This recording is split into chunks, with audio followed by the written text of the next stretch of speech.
Hello नमस्कार दोस्तों। आपका अपना यूट्यूब चैनल इसके ग्लोबल क्लासेज में स्वागत है। आज हम लोग कंप्यूटर के तीन महत्वपूर्ण प्रश्न जो बार बार सभी प्रतियोगी परीक्षाओं जैसे कि SSC, bank, railway, Bihar police, UP police, Delhi police एवं अन्य जितनी भी राज्य सरकार द्वारा जो परीक्षाएं आयोजित की जाती है उसके लिए यह वीडियो काफी महत्वपूर्ण है। आजकल सभी प्रतियोगी परीक्षाओं में एक या दो क्वेश्चन जो है कंप्यूटर से पूछ लिए जाते हैं।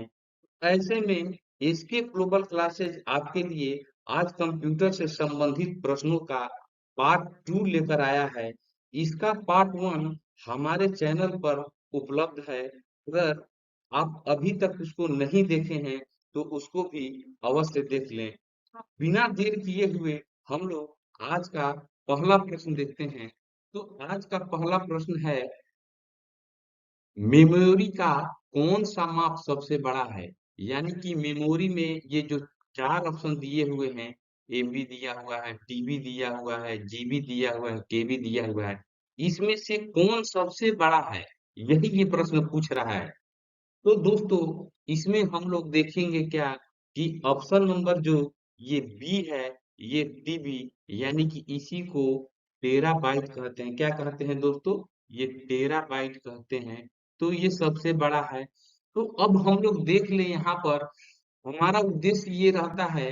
दोस्तों हमारा शुरू से ही यह उद्देश्य है कि जो क्वेश्चन से अन्य क्वेश्चन बनते हैं उसके बारे में एकदम विस्तृत जानकारी दे दूं, ताकि आपको कभी भी इसके बारे में कंफ्यूजन कोई बचा न रह जाए और जितना भी कंसेप्ट है वहीं पर क्लियर हो जाए। तो यहाँ पर 1 टीबी देख लेंगे। तो पहले हम लोग शुरू से देख लें कि 1 टीबी हो गया, जो ये कितने के बराबर होता है। तो 1 टीबी जो होता है दोस्तों, यह 1024 जीबी के बराबर होता है। और 1 जीबी की बात की जाए तो 1 जीबी जो है वह 1024 किसके बराबर? एमबी के बराबर होता है। अगर 1 एमबी की बात की जाए तो यह जो होता है, एमबी जो होता है 1024 केबी के बराबर होता है। 1 केबी की बात की जाए तो 1 केबी जो दोस्तों होता है यह 1024 बाइट के बराबर होता है। और 1 बाइट की अगर बात की जाए, 1 बाइट में 8 बिट होता है। क्या होता है? 8 बिट होता है। और कभी कभी प्रश्न में ये भी पूछ लिया जाता है कि एक बिट में एक निबल में कितने बीट होते हैं। एक कभी कभी प्रश्न पूछ लिया जाता है। आप देखेंगे प्रीवियस ईयर का क्वेश्चन उठाकर कि एक निबल में, ये निबल इस तरह या NIBBLE निबल, एक निबल में कितने बीट होते हैं? तो दोस्तों एक निबल में 4 बीट होते हैं। आइए थोड़ा सा इसको समझ लें। जो एमबी है इसको क्या बोला जाता है दोस्तों? यह मेगाबाइट बोला जाता है। क्या बोला जाता है? यह मेगाबाइट बोला जाता है। जीबी जो होता है यह गीगाबाइट बोला जाता है इसको। केबी जो होता है इसको किलोबाइट बोला जाता है। ठीक है। क्या बोला जाता है? एमबी को मेगाबाइट, टीबी को टेराबाइट, जीबी को गीगाबाइट और केबी को किलोबाइट। तो सबसे यहाँ पर देखेंगे जो छोटी इकाई कंप्यूटर की जो मेमोरी की हो गई, यहाँ पर देखिए ये बिट जो है ये सबसे छोटा होता है। क्या होता है? सबसे छोटा हो गया। ठीक है। और ये जो टीबी है, टीबी से भी ऊपर होता है दोस्तों।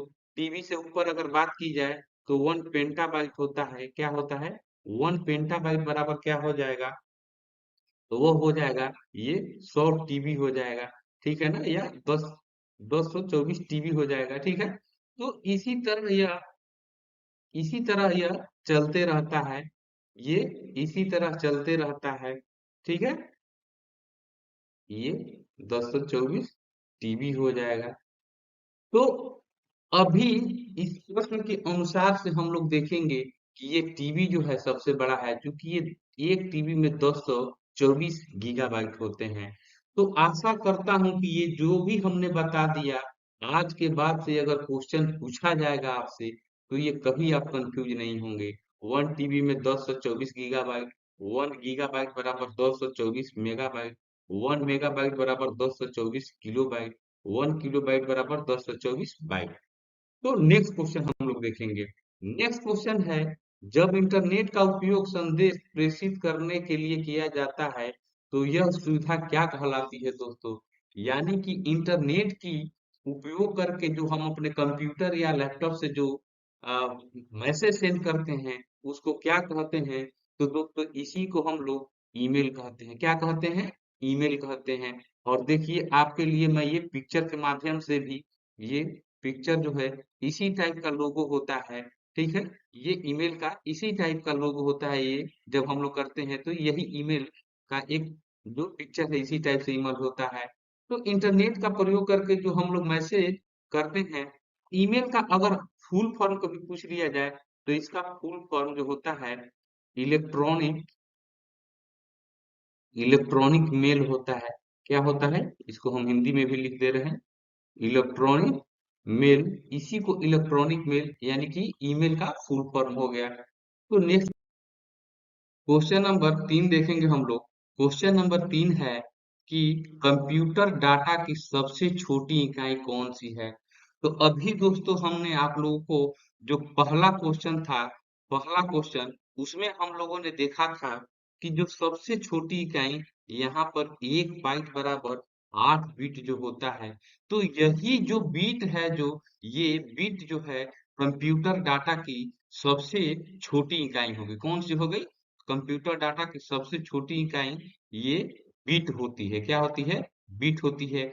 और इसके जितने भी इकाई होते हैं इसका सारा मैं डिस्क्रिप्शन क्वेश्चन नंबर 1 में आप लोगों को बता दिया। तो देखिए दोस्तों, चीजों को अच्छे से समझ लेने से ये होता है वो चीजें कभी भूलती नहीं है। नेक्स्ट क्वेश्चन हम लोग देखेंगे, कंप्यूटर की अस्थायी स्मृति को क्या कहते हैं? यानी कि जो कंप्यूटर के परमानेंट मेमोरी होता है, इसका मतलब होता है अस्थायी स्मृति, मतलब ये परमानेंट परमानेंट मेमोरी। तो कंप्यूटर के जो परमानेंट मेमोरी होता है वह जो दोस्तों होता है यही रोम कहलाता है। ये रोम जो होता है यह कंप्यूटर की अस्थायी स्मृति होता है। तो जैसे कि हम लोग हार्ड डिस्क डिस्क जो देखते हैं, हार्ड डिस्क हो गया, तो ये सारी चीज जो है कंप्यूटर में, ये जो है ये ये परमानेंट मेमोरी कहलाती है। और इसको हम लोग क्या बोलते हैं? इसको सेकेंडरी मेमोरी भी बोलते हैं। क्या कहते हैं वो दोस्तों? ये सेकेंडरी मेमोरी भी बोलते हैं। क्या बोलते हैं? सेकेंडरी मेमोरी भी बोलते हैं। तो रोम जो हो गया, अब यहाँ पर हम लोग देख लें कि रोम का फुल फॉर्म क्या होता है। तो कभी कभी पूछ लेता है रोम का फुल फॉर्म।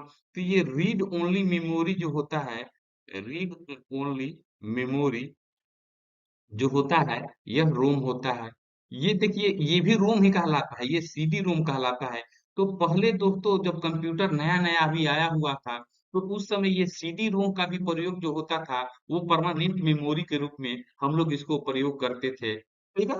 तो इसका जो सीडी रोम का अगर पूछ लिया जाए कि सीडी रोम का फुल फॉर्म क्या होता है, तो इसका फुल फॉर्म हो जाता है compact disc, compact disc read only memory, read only memory, ठीक है ना? आप लोग के लिए मैं हिंदी में भी लिख दी इसको, रीड ओनली मेमोरी। ये हो गया कॉम्पैक्ट डिस्क। तो आप लोग इसको आशा करते हैं कि इसको भी समझ गए होंगे। तो इससे जितने भी क्वेश्चन आपको बना वो मैंने आपको बता दिया। और ये जो रोम जो होता है वो देख लीजिए, रोम इस टाइप का भी होता है। और रोम हार्ड डिस्क भी को भी रोम हम लोग बोल सकते हैं। तो जितनी भी चीजें होती हैं ये अस्थाई मेमोरी कहते हैं इसको। नेक्स्ट क्वेश्चन हम लोग देखेंगे। देखिए यहाँ पर आ गया, सीडी रोम का पूर्ण रूप क्या है?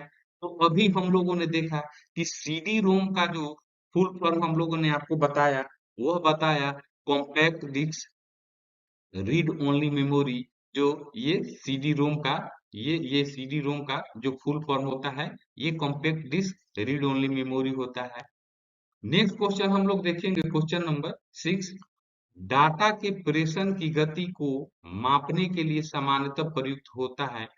तो वो डाटा जब हम लोग, डाटा को हम लोग किस गति से नापते हैं दोस्तों? तो डाटा जो है आमतौर पर जो है यह बीट प्रति सेकंड में मापा जाता है। क्या बोल मापा जाता है? बीट प्रति सेकंड में मापा जाता है। लेकिन इंटरनेट की जो गति होती है आज के डेट में, अगर हम लोग बात करें इंटरनेट की, इंटरनेट की गति जो है,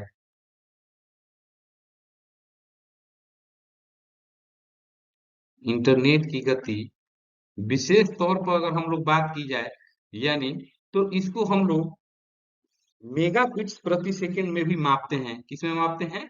मेगा बिट्स प्रति सेकंड, यानी कि एमबी मेगाबिट्स प्रति सेकंड।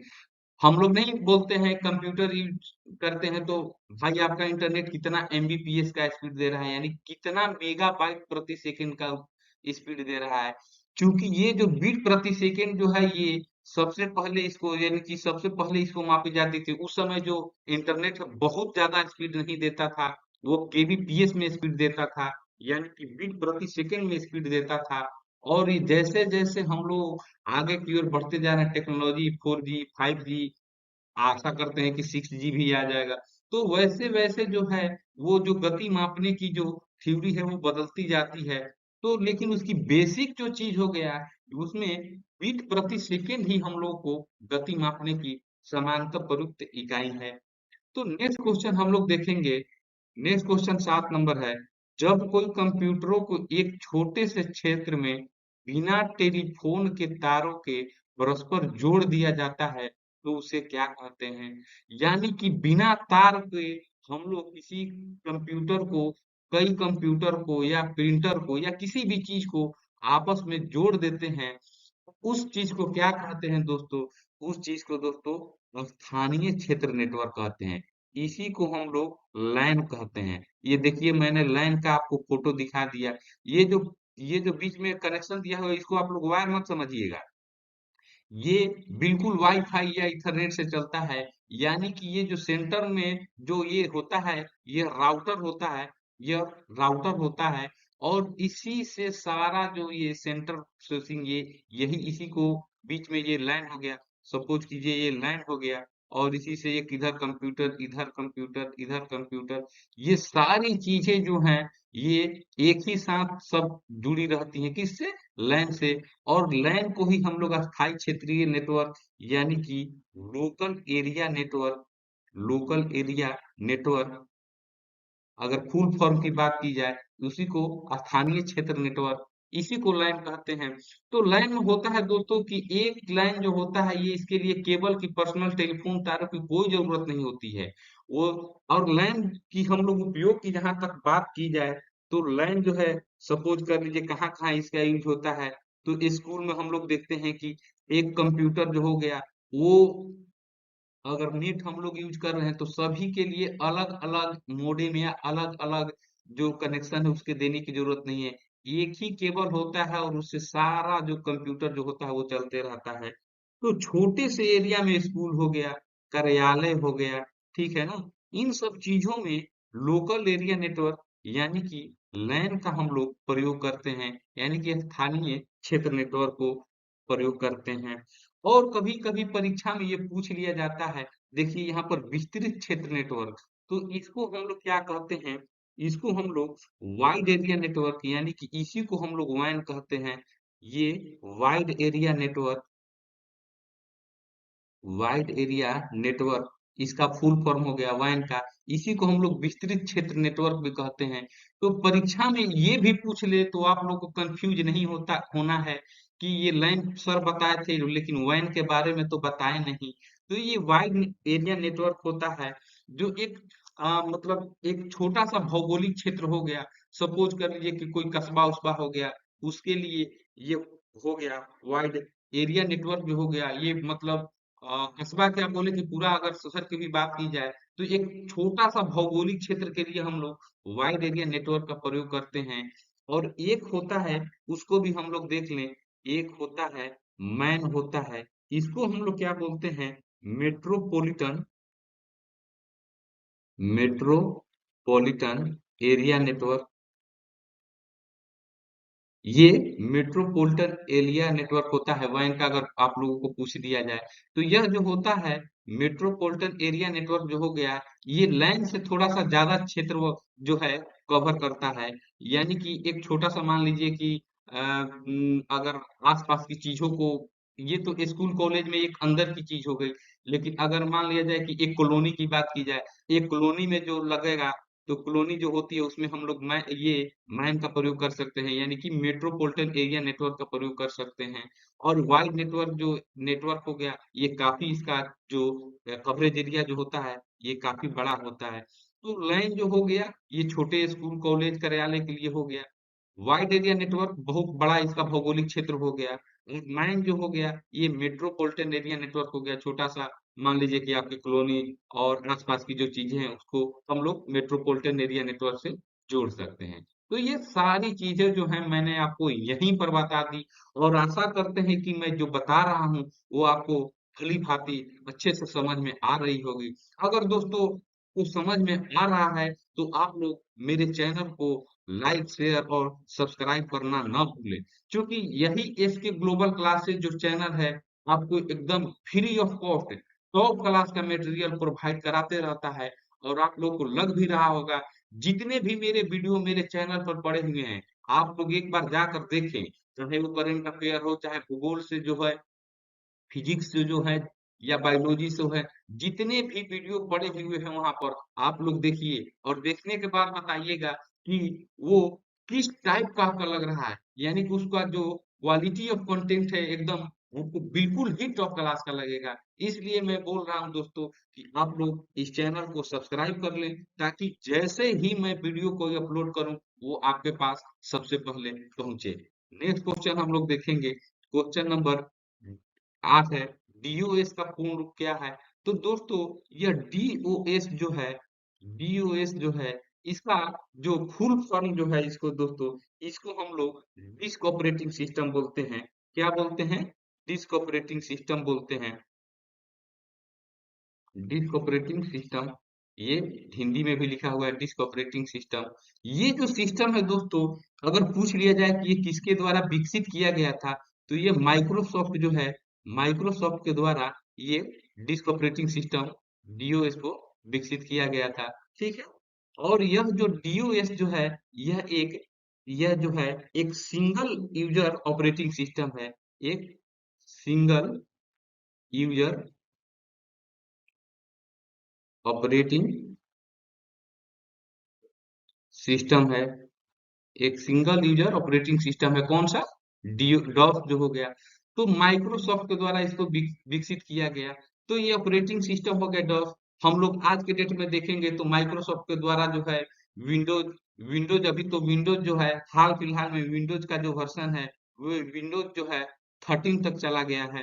तो विंडोज 13 भी जो है, यह एक ऑपरेटिंग सिस्टम का, ये ऑपरेटिंग सिस्टम का एकदम लेटेस्ट वर्जन है।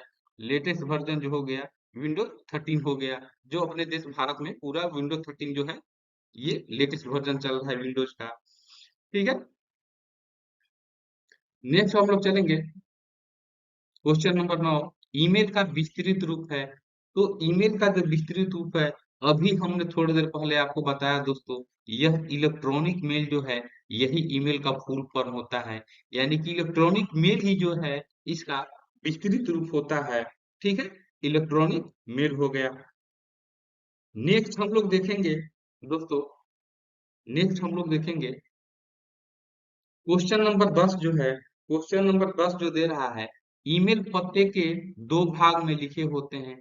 यानी कि जब हम लोग ईमेल करते हैं, तो वह दो भाग में लिखा रहता है। वो कौन कौन सा भाग है दोस्तों? तो ईमेल जो है, ये किसके, इसमें कौन कौन से दो भाग होते हैं दोस्तों? तो ईमेल जो है, इसमें एक प्रयोगकर्ता का नाम होता है। क्या होता है? एक प्रयोगकर्ता का नाम होता है, और एक डोमेन नाम होता है।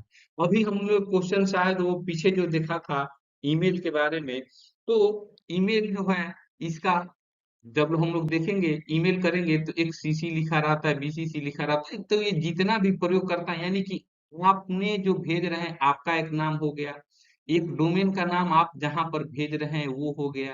तो वही चीजें जो है यहाँ पर दोनों बता रही है कि आपका नाम भी जाएगा, और आपके जहां पर भेज रहे हैं उसका भी नाम जाएगा। ठीक है ना? दोनों लोग का ईमेल का दो भाग हो जाता है ये। ईमेल की अगर बात की जाए, तो इसकी अगर खोज की बात की जाए दोस्तों, तो ये रे टॉमलिंसन जो है, रेट टॉमलिंसन जो है इसके आविष्कारक थे, किसके? ईमेल के, ठीक है। और एट द रेट जो चीन, हम लोग किसी भी मेल को करते हैं तो एट द रेट करके जो बोलते हैं, एट द रेट चीन का भी चयन इन्हीं ने किया था।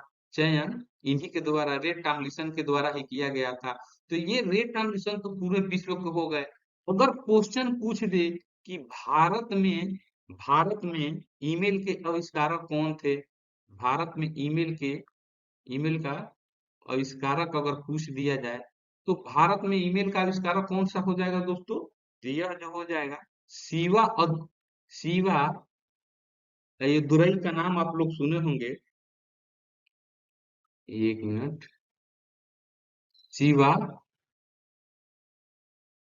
आयादुरई, शिवा आयादुरई जो है, यह है यादुरई जो है, ये ईमेल का आविष्कारक हम लोग के भारत में हो गए। तो परीक्षा की दृष्टि से ये भी काफी इंपॉर्टेंट है कि भारत में ईमेल का आविष्कारक कौन है, तो शिवा यादुरई हो गए। नेक्स्ट क्वेश्चन हम लोग देखेंगे। नेक्स्ट क्वेश्चन है, कंप्यूटर वायरस है। तो दोस्तों, कंप्यूटर वायरस जो होता है, यह क्या होता है?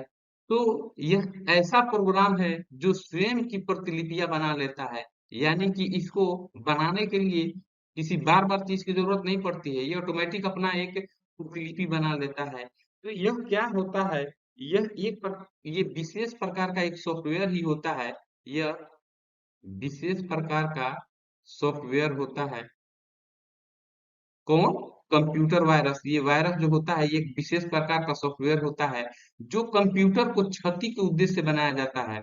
जो कंप्यूटर के कंप्यूटर को क्षति पहुंचाने के उद्देश्य से बनाया जाता है, क्षति पहुंचाने के लिए बनाया जाता है, ठीक है। या कोई डाटा उटा कंप्यूटर से चुराने उड़ाने के लिए, ये सब चीजों के लिए कंप्यूटर वायरस बनाया जाता है। तो ये भी एक होता है, ये एक विशेष प्रकार का सॉफ्टवेयर ही होता है कंप्यूटर वायरस, ठीक है। और इसको अगर दूसरी भाषा में बोला जाए तो इसको हम लोग मालवेयर भी कहते हैं। मालवेयर, किसको? वायरस को। और एडवेयर भी इसको कहते हैं, एडवेयर भी कहते हैं इसको, एडवेयर भी कहते हैं। तो वायरस कहें, मॉलवेयर कहें या एडवेयर कहें, सारी चीजें जो हैं एक ही होती है। नेक्स्ट हम लोग चलेंगे, क्वेश्चन नंबर 12 देखेंगे। www यानी कि वर्ल्ड वाइड वेब, ये इसका फुल फॉर्म हो गया। देख लीजिए, यहीं पर एक क्वेश्चन बन गया कि अगर क्वेश्चन पूछ दे कि www डॉट का फुल फॉर्म क्या होता है, तो वर्ल्ड वाइड वेब होता है। तो इसके आविष्कारक तीन माने जाते हैं। तो वर्ल्ड वाइड वेब के जो आविष्कारक है दोस्तों, यह टिम बर्नर्स-ली को माना जाता है। यह टिम बर्नर्स-ली को माना जाता है, ये टीम है। टिम बर्नर्स-ली को जो है, ये वर्ल्ड वाइड वेब के आविष्कारक के रूप में माना जाता है। अगर कभी परीक्षा में ये पूछ दे कि इन्होंने कब इसका आविष्कार किया था, तो दोस्तों 1989 में इन्होंने वर्ल्ड वाइड वेब का आविष्कार किया था। नेक्स्ट क्वेश्चन हम लोग देखेंगे, स्पैम किस विषय से संबंधित संबंध है? तो स्पैम जो होता है दोस्तों, यह कंप्यूटर से ही एक संबंधित टर्म है। हम लोग देखेंगे क्या कि ईमेल में हम लोग देखेंगे, जब हम लोग अपना ईमेल खोलेंगे तो देखेंगे कि उसमें स्पैम नाम का एक नीचे लिखा रहता है। तो यह जो स्पैम जो होता है दोस्तों, यह अवांछित जो होता है, यह अवांछित डिजिटल संचार होता है। यह अवांछित डिजिटल, ये ये अवांछित डिजिटल संचार या अवांछित चीज होती हैं, या अवांछित चीजें होती हैं जो ईमेल के जरिए भेजा जाता है, जो ईमेल के जरिए भेजा जाता है। तो स्पैम फोल्डर जो होता है, हम लोग ईमेल में एक होता है स्पैम जो होता है, तो स्पैम फोल्डर में अवांछित डिजिटल संचार होता है, वो हम लोगों के काम का नहीं होता है, ठीक है ना। और वो अवांछित होता है, वो बिना यूजर के मन के ही वो स्पैम फोल्डर आते रहते हैं, स्पैम रहते हैं। उसको खोलना बिल्कुल खतरे से खाली नहीं होता है दोस्तों, क्योंकि होता ये है कि स्पैम फोल्डर में खोलने से उसमें भी वायरस भी हो सकते हैं। स्पैम फोल्डर में जो स्पैम आता है उसमें वायरस भी हो सकते हैं, तो इसलिए स्पैम जो फोल्डर है उसके जो मैसेज हैं उस पर क्लिक करने से बचना चाहिए, ठीक है। तो यह ईमेल के जरिए भेजा जाता है स्पैम, ठीक। नेक्स्ट क्वेश्चन हम लोग देखेंगे ओसीआर। ये काफी महत्वपूर्ण दोस्तों, बार बार परीक्षाओं में ये सारे क्वेश्चन पूछे जाते हैं। जितने मैंने क्वेश्चन कराए हैं वो आप प्रीवियस ईयर का क्वेश्चन उठाकर किसी को भी देख लीजिए। ये जो कंप्यूटर से क्वेश्चन जो आते हैं ये ऐसे ही क्वेश्चन आते हैं और बार बार यही आते हैं। तो इस दृष्टि से ये सारी जो महत्वपूर्ण क्वेश्चन है काफी अपने आप में बहुत ही महत्वपूर्ण है। तो ओसीआर का फुल फुल फॉर्म क्या हो गया दोस्तों? तो ओसीआर का जो फुल फॉर्म हो गया यह ऑप्टिकल कैरेक्टर रिकॉग्निशन जो हो गया, यह ओसीआर का फुल फॉर्म हो गया। तो देख लीजिए कि ओसीआर जो हो गया इस टाइप का भी होता है, इस टाइप का भी होता है। तो यह क्या करता है दोस्तों? सपोज कीजिए कि हम लोग हस्तलिखित यानी कि हाथ से लिखा हुआ कोई टेक्स्ट है, हस्तलिखित टेक्स्ट जो है या कोई प्रिंटेड टेक्स्ट है, प्रिंटेड टेक्स्ट जो है, तो उसको यह क्या करता है कि यह डिजिटल फॉर्म में बदल देता है। क्या बोलता है? यह इलेक्ट्रॉनिक या इलेक्ट्रॉनिक या डिजिटल फॉर्म में बदल देता है, डिजिटल फॉर्म में बदल देता है, कन्वर्ट कर देता है कि हम लोग उसको या ईमेल कर लें या जो भी हम लोग का यूज हो उसको कर लें। तो हम लोग ऑफिस ऑफिस में देखे होंगे कि इस टाइप का यंत्र रहता है एक, और या इस टाइप का रहता है, इसी पर हम लोग सपोज कीजिए कि कोई A4 शीट में कोई हम लोग सूचना हम लोग प्रिंटेड हार्ड कॉपी है, तो उसको इस पर रख कर इसको हम लोग स्कैन करके उसका सॉफ्ट कॉपी बनाते हैं। तो वही जो होता है ऑप्टिकल कैरेक्टर रिकॉग्नाइजेशन होता है, यह ऑप्टिकल कैरेक्टर रिकॉग्नाइजेशन होता है, ठीक है। तो यही ऑप्टिकल कैरेक्टर रिकॉग्नाइजेशन की हम बात यहाँ पर कर रहे हैं। जो हस्तलिखित टेक्स्ट या प्रिंटेड टेक्स्ट या कोई भी ऐसा चीज जिसको हम लोग डिजिटल फॉर्म में बदलना चाहते हैं वो इसके द्वारा होता है। जो कैरेक्टर रिकॉग्नाइजेशन कैरेक्टर जो होता है उसको हम लोग इसके द्वारा डिजिटल फॉर्म में बदल देते हैं। नेक्स्ट क्वेश्चन हम लोग देखेंगे, क्वेश्चन नंबर 15 जो है, इंस्ट्रक्शन के उस समूह को क्या कहते हैं जो कंप्यूटर को बताता है कि क्या करना है। तो इंस्ट्रक्शन को उस समूह को क्या कहेंगे जो कंप्यूटर को बताता है क्या करना है दोस्त? तो इसका जो सही जवाब हो जाएगा यह डी हो जाएगा। इंस्ट्रक्शन का उस समूह को हम लोग प्रोग्राम कहते हैं, जो यह कंप्यूटर को बताता है कि क्या करना है। तो वो प्रोग्राम ही जो है जो कंप्यूटर और आदमी के बीच में इंटरफेस का काम करता है, ठीक है ना। और और इसको एक तरह से देख लिया जाए तो ऑपरेटिंग सिस्टम भी बोला जाता है। तो ये जितना भी सारा चीज होता है ये प्रोग्राम ही होते हैं। नेक्स्ट क्वेश्चन हम लोग देखेंगे, भारत में सिलिकॉन वैली कहाँ पर स्थित है। तो भारत में सिलिकॉन वैली जो है इसको हम लोग बेंगलोर को कहते हैं। क्या कहते हैं? बेंगलोर को जो है हम लोग सिलिकॉन वैली, ये यहीं पर स्थित है सिलिकॉन वैली। तो नेक्स्ट क्वेश्चन हम लोग देखेंगे, किसी कीबोर्ड पर इंटर की का अन्य नाम क्या है। तो इंटर की देखिए दोस्तों, हम लोग ये कंप्यूटर या लैपटॉप में जो कीबोर्ड में जो होता है इंटर जो होता है, इसी टाइप का एक बटन होता है, ये इसी टाइप का बटन होता है। तो इसका अन्य नाम क्या होता है? तो इसको अन्य नाम हम लोग एग्जीक्यूट की से भी हम लोग करते हैं, यानी कि इंटर को जैसे ही प्रेस करेंगे तो वो सूचना एग्जीक्यूट होना स्टार्ट हो जाएगा, ठीक है। तो एग्जीक्यूट की भी इसको हम लोग कहते हैं एंटर की को। नेक्स्ट क्वेश्चन हम लोग देखेंगे, कंप्यूटर सिस्टम के किस भाग को भौतिक रूप से स्पर्श किया जाता है। तो कौन सा वह भाग होता है कंप्यूटर को जो भौतिक रूप से स्पर्श किया जाता है? तो उसको दोस्तों हम लोग हार्डवेयर कहते हैं। क्या कहते हैं? हार्डवेयर कहते हैं। तो हार्डवेयर में समझ लीजिए क्या क्या हो जाएगा, ये मॉनिटर हो जाएगा, लैपटॉप पूरा हो जाएगा, ये सीपीयू यूपीयू हो गया, कीबोर्ड हो गया, माउस हो गया, वेब कैमरा हो गया, स्पीकर हो गए, और ये यूपीएस हो गया, ये साउंड कार्ड रीडर हो गया। तो ये जितने भी चीजें जो यहाँ पर प्रिंटर हो गया, ये स्कैनर हो गया, और ये फैक्स हो गया, तो ये जितने भी सारे चीजें हैं इसको ही हम लोग हार्डवेयर कहते हैं। यानी कि जिसको हम लोग हाथ से भौतिक रूप से छू सकते हैं उसे हार्डवेयर कहते हैं। और यहाँ पर एक चीज और हम लोग देख लें, जिसे हम लोग छू नहीं सकते, जिसे हम लोग छू नहीं सकते, उसको क्या कहते हैं उसको भी देख लें हम लोग। तो उसको हम लोग सॉफ्टवेयर कहते हैं। क्या कहते हैं? सॉफ्टवेयर कहते हैं। सॉफ्टवेयर कहते हैं। यानी कि जिसको छू लिए वो हो गया हार्डवेयर, जिसको हम लोग नहीं छू पाते हैं वो हो जाता है सॉफ्टवेयर। तो आशा करते हैं कि ये भी जानकारी आपको बिल्कुल क्लियर हो गई होगी और आप कभी भी परीक्षा में इसको कंफ्यूज नहीं होइएगा। तो इसी तरह वीडियो पाने के लिए और हमारे चैनल पर वीडियो जितने भी पड़े हुए हैं उसको आप देखिए, इसी तरह इंफॉर्मेटिव माध्यम से हम आपको पढ़ाते रहते हैं। तो इसी तरह की वीडियो पाने के लिए आप लोग मेरे चैनल को सब्सक्राइब कर लें, ताकि जैसे ही मैं अपना वीडियो कोई अपलोड करूं तो आपके पास वो तुरंत पहुंच जाए। नेक्स्ट क्वेश्चन हम देखेंगे। क्वेश्चन नंबर 19 जो है, पहले से ऑन कंप्यूटर को रीस्टार्ट करने को क्या कहते हैं? यानी कि जो पहले से ऑन कंप्यूटर है, यानी कि कंप्यूटर ऑन है, उसको रीस्टार्ट करना क्या कहलाता है दोस्तों? यह कहलाता है वार्म बूटिंग कहलाता है। क्या कहलाता है? वार्म बूटिंग कहलाता है।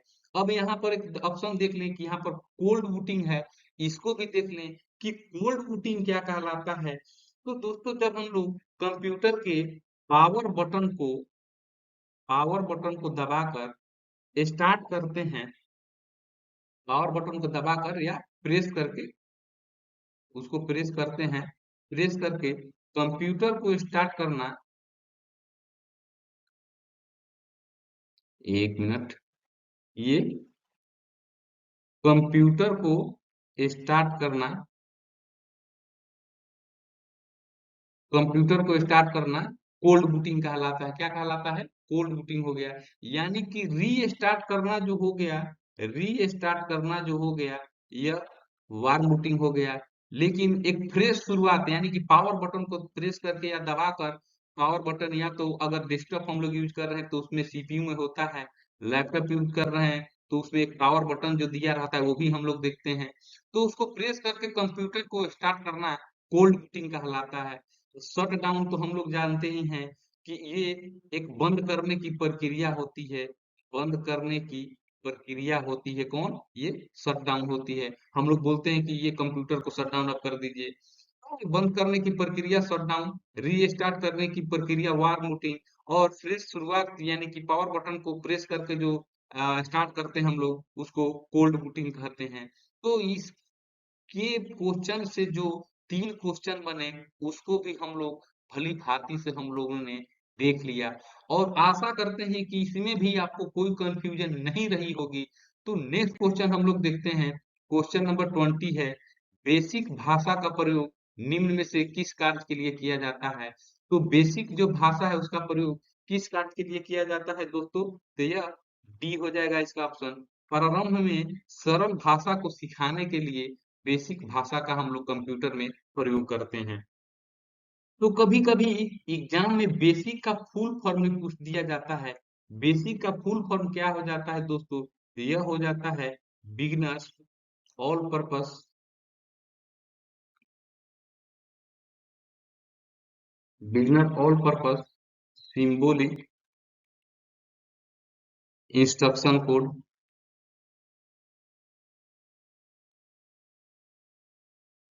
Beginners all purpose symbolic instruction code जो हो गया, ये बेसिक का फुल फॉर्म हो गया। बेसिक का फुल फॉर्म हो गया। ठीक है, तो इसको भी हम लोगों ने देख लिया। नेक्स्ट क्वेश्चन हम लोग देखेंगे। एक छोटे सिलिकॉन चिप पर ट्रांजिस्टरों और अन्य इलेक्ट्रॉनिक उपकरणों के साथ पूर्ण इलेक्ट्रॉनिक सर्किट को क्या कहते हैं? तो दोस्तों देखिए, इसको हमने पिक्चर के माध्यम से भी आपको शो कर दिया है। तो आशा करते हैं कि आप लोग गेस कर लिए होंगे कि ये क्या कहलाता है। तो इसको ही हम लोग इंटीग्रेटेड सर्किट कहते हैं। यानी कि शॉर्ट फॉर्म में बोले तो आईसी हम लोग कहते हैं। यह आईसी जो होता है दोस्तों, यह क्या चीज का बना रहता है? तो यह जो बना रहता है, यह सिलिकॉन का बना रहता है। ये सिलिकॉन का बना रहता है। यह एक सेमीकंडक्टर होता है। सेमीकंडक्टर होता है। क्या होता है? सेमीकंडक्टर होता है सिलिकॉन। तो सेमी, ये जो सिलिकॉन के ये जो बने रहते हैं ये आईसी, इसी पर छोटे छोटे ट्रांजिस्टर भी, बहुत सारे ट्रांजिस्टर, यानी कि आ, जैसे आ, उस पर अगर मान लिया जाए कि रेसिस्टर ट्रांजिस्टर जितना भी होगा, ये संपूर्ण सर्किट जो है इतना ही में हम लोग कर देते हैं। तो बहुत पहले क्या होता था कि कंप्यूटर का जो आकार होता था पहले बहुत बड़ा होता था। इसलिए बड़ा होता था क्योंकि उस समय आईसी की खोज नहीं हुई थी, इंटीग्रेटेड सर्किट की खोज नहीं हुई थी। तो इसी को हम लोग इंटीग्रेटेड सर्किट कहते हैं। तो दोस्तों एक बार मैं फिर कहूंगा, आप लोग मेरे चैनल पर अगर नए हैं तो चैनल को जरूर सब्सक्राइब कर लें, ताकि इसी तरह की वीडियो जो है आप लोगों के पास एकदम टॉप लेवल का कंटेंट बिल्कुल फ्री ऑफ कॉस्ट में पहुंचता रहे। नेक्स्ट क्वेश्चन हम लोग देखेंगे। नेक्स्ट क्वेश्चन, वेबसाइट के मेन पेज को कहते हैं।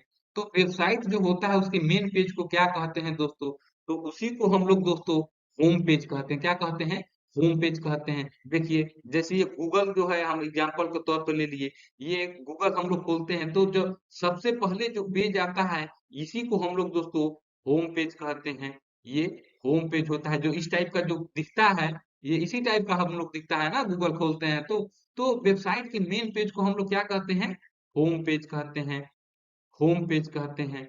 तो पिक्चर के माध्यम से भी आपको मैंने यहाँ पर दिखा दिया कि होम पेज किसे कहते हैं। नेक्स्ट क्वेश्चन हम लोग देखेंगे, एएलयू का फुल फॉर्म क्या होता है? तो एएलयू का फुल फॉर्म जो होता है, यह अर्थमेटिक लॉजिक यूनिट जो है, यह एएलयू का फुल फॉर्म हो जाता है। नेक्स्ट क्वेश्चन हम लोग देखेंगे। नेक्स्ट क्वेश्चन जो है, एएससी डबल आई का फुल फॉर्म क्या होता है? तो एएससी डबल आई का फुल फॉर्म क्या होता है? बहुत बार दोस्तों ये क्वेश्चन बैंकिंग में, एसएससी, रेलवे में बहुत बार ये सब क्वेश्चन पूछा गया है। आप लोग सिर्फ प्रीवियस ईयर का क्वेश्चन उठाकर देख लें, और क्वेश्चन जो है इन्हीं सब चीजों से, कंप्यूटर से संबंधित प्रश्न आते हैं। और हम लोग का 1 या 2 नंबर अगर नहीं पढ़े होते हैं तो वो छूट जाते हैं। वही नंबर नहीं छोड़ने का है दोस्तों, क्योंकि एक एक नंबर परीक्षा में महत्वपूर्ण होता है। तो यही ए सी डबल आई का फुल फॉर्म जो पूछ रहा है, इसका मतलब क्या हो जाता है? तो इसका जो फुल फॉर्म है दोस्तों, यह हो जाता है American standard code for information interchange, यानी कि यही हो जाता है ASCII का फुल फॉर्म हो जाता है, American standard code for information interchange. Next question हम लोग देखेंगे, इंटीग्रेटेड सर्किट चिप का विकास किसने किया था? यानी कि यही जो आईसी जो है, आईसी का विकास किसने किया था? तो दोस्तों आईसी का जो विकास है वह जेएस किल्वी जी के द्वारा किया गया था। किसके द्वारा? जेएस किल्वी ने जो है इंटीग्रेटेड सर्किट यानी कि आईसी चिप का जो आविष्कार किया था। ठीक है। नेक्स्ट क्वेश्चन हम लोग देखेंगे, यह कंप्यूटर का वह भाग है जिसे कोई छू नहीं सकता। तो अभी जब हमने आपको हार्डवेयर वाला जो चीज बता रहा था कि जिसको छू लिए वो तो हार्डवेयर हो गया, लेकिन जिसको नहीं छू पाएंगे तो उसको हम लोग क्या कहेंगे? इसको हम लोग सॉफ्टवेयर कहते हैं। यानी कि जिसको हम लोग हाथों से छू सकें, स्पर्श कर सकें, कंप्यूटर का वो भाग जो हो जाता है वो हार्डवेयर कहलाता है। और जो नहीं छू सके, सॉफ्टवेयर को हम लोग छू पाते हैं दोस्तों? नहीं, कभी नहीं छू पाएंगे। तो ये सॉफ्टवेयर जो है वह भाग है जिसको हम लोग छू नहीं सकते हैं।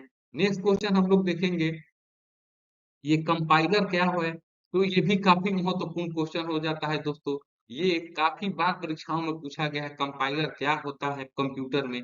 तो यह जो कंपाइलर जो होता है दोस्तों, यह एक ऐसा प्रोग्राम होता है जो उच्च स्तरीय भाषा को, यानी हाई लेवल लैंग्वेज को मशीन लैंग्वेज यानी मशीनी भाषा में परिवर्तित करता है। यानी कि हाई लेवल लैंग्वेज को, हाई लेवल लैंग्वेज को ये मशीन लैंग्वेज में, मशीन लैंग्वेज में कन्वर्ट करता है। ये कन्वर्ट करता है कौन? कंपाइलर। ये कंपाइलर। तो आप लोग देख लिए, हिंदी में भी देख लिए, कंपाइलर जो है लिखा हुआ है। यह क्या करता है? एक ऐसा प्रोग्राम है जो उच्च स्तरीय भाषा को मशीनी भाषा में परिवर्तित करता है। नेक्स्ट क्वेश्चन हम लोग देखेंगे, 28, टेक्स्ट में आपकी पोजीशन दर्शाने वाले ब्लिंकिंग पॉइंट को क्या कहते हैं? यानी कि कभी हम लोग माइक्रोसॉफ्ट वर्ड यूज कर रहे हैं, या पावर प्रेजेंटेशन, या कोई भी चीज यूज कर रहे हैं, या कंप्यूटर पर अभी देखिए ये जो मैं हिल रहा है इसको क्या कहते हैं? तो यह जो है दोस्तों इस टाइप का जो रहता है, इसी को हम लोग दोस्तों कर्सर कहते हैं। ये काफी जो है फेमस, हम लोग देखेंगे कि जब भी हम लोग ये यूज, अभी देखिए ये जो मैं इधर उधर कर रहा हूँ, ये यही जो है कर्सर कहलाता है। क्या कहलाता है? कर्सर कहलाता है।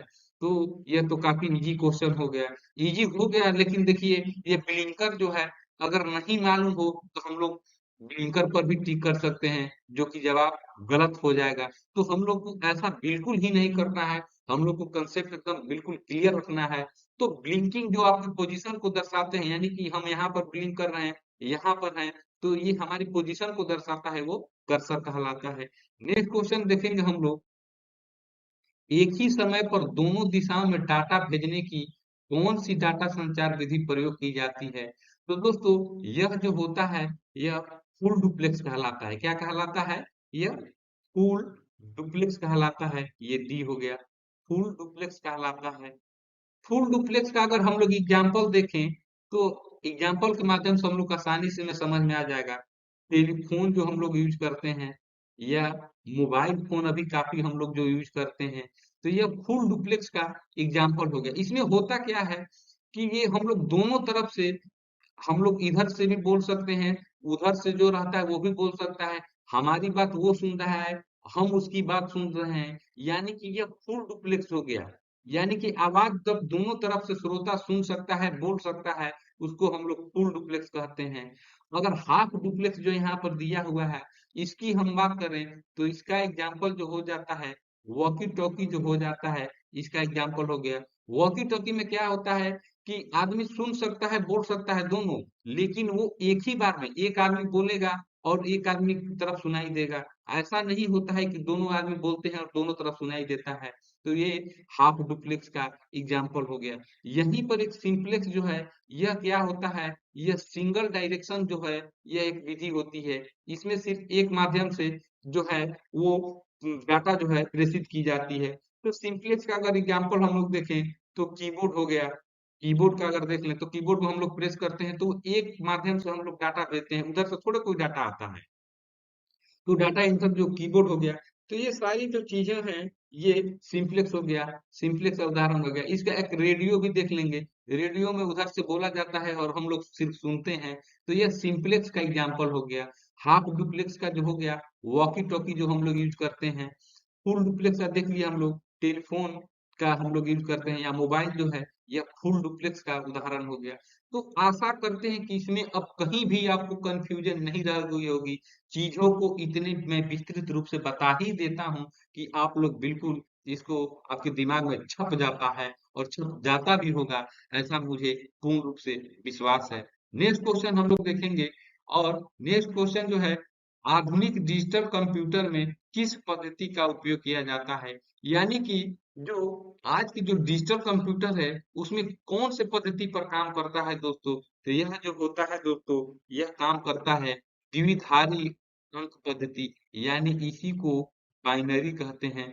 ये बाइनरी नंबर पर काम करता है, यानी कि जो हम लोग इनपुट देते हैं कंप्यूटर को, वह 0 और 1 जो है, ये बाइनरी नंबर जो है, इसी के फॉर्म में हम लोग इनपुट देते हैं। हम लोग इनपुट भले ही कुछ दे, लेकिन कंप्यूटर को जो यह इनपुट पहुंचता है, यह ये बाइनरी अंक में ही पहुंचता है, और वो अपने आप वो डिटेक्ट कर लेता है। जैसे हम लोग कोई कंप्यूटर में ए अगर की प्रेस किए, तो उसके लिए एक स्पेसिफाई 0 या 1 में कोई या एक सेट रहता है, उससे कंप्यूटर डिटेक्ट कर लेता है कि ये जो यूजर है ये अंक दबा रहा है, ठीक है। तो हम लोग 0 1 डायरेक्ट प्रेस नहीं करते हैं, ये बाइनरी नंबर डायरेक्ट नहीं प्रेस करते हैं। हम लोग जो है ए बी सी डी, ये जितने भी कीबोर्ड में है, उसको हम लोग प्रेस करते हैं, लेकिन जो कंप्यूटर जो इनपुट लेता है, वो बाइनरी के ही फॉर्म में लेता है। उसको अपना जो इनपुट जो मशीन के पास पहुंचता है, वो बाइनरी में ही रहता है। तो यह जो कंप्यूटर जो है, डिजिटल कंप्यूटर जो है, यह बाइनरी नंबर पद्धति पर ही काम करता है। तो आशा करते हैं दोस्त, ये भी जो क्वेश्चन है आपको बिल्कुल अच्छे से समझ में आ गई होगी। और आज मैंने आपको 30 महत्वपूर्ण क्वेश्चन बताए, और इससे संबंधित और भी 30 क्वेश्चन मैंने बता दिया इन्हीं क्वेश्चनों से। तो कुल मिला जुला कर ये हुआ कि ये आपके 50 से 60 जो क्वेश्चन है, यहीं पर मैंने कवर करा दिया।